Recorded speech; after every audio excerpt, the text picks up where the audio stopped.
AI এত উন্নত। আল্লাহ বলছেন, ইয়া আইয়ুহাল ইনসানু মা গাররাকা বিরাব্বিকাল কারীম, কিসে তোমাকে আমার ইবাদত থেকে গাফেল করে রেখেছে। এআই পেয়ে যুবকরা এই নিয়েই ব্যস্ত, এআই এআই এআই এআই। কিন্তু তুই একবার ভাবলি না মানুষ এআই তৈরি করেছে, তাই তুমি এত অবাক। আর যে মানুষকে তৈরি করছে তাকে নিয়ে একবার ভাবলে না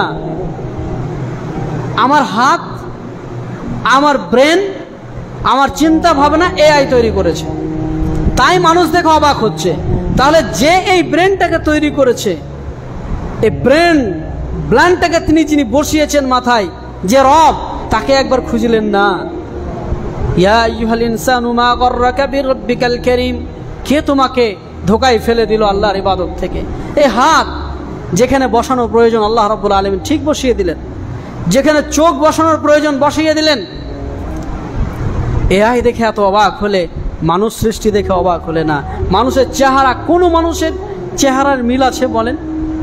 কোনো মানুষের চেহারা, কোনো মানুষের গলার স্বর, আল্লাহ সুবহানাল্লাহ।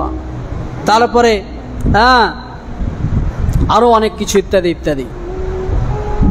তাজমহল যিনি তৈরি করেছেন, তাজমহল দেখে মানুষ অবাক হচ্ছে, তাজমহল তৈরি করে। যে হাত তাজমহল তৈরি করেছে, যে হাতের সৃষ্টিকর্তা, তাকে নিয়ে একবার ভাবলে না। আল্লাহ রাব্বুল আলামিন আমাদেরকে সকলকে ইয়া আইয়ুহাল ইনসানু মা গাররাকা বিরাব্বিকাল কারীম, দুনিয়ার এআই যেন ধোকায় না ফেলে, নাস্তিক যেন না করে দেয়। রবকে চিনা থেকে আল্লাহ যেন আমাদেরকে গাফেল না করে দেন। আল্লাহুম্মা আমিন।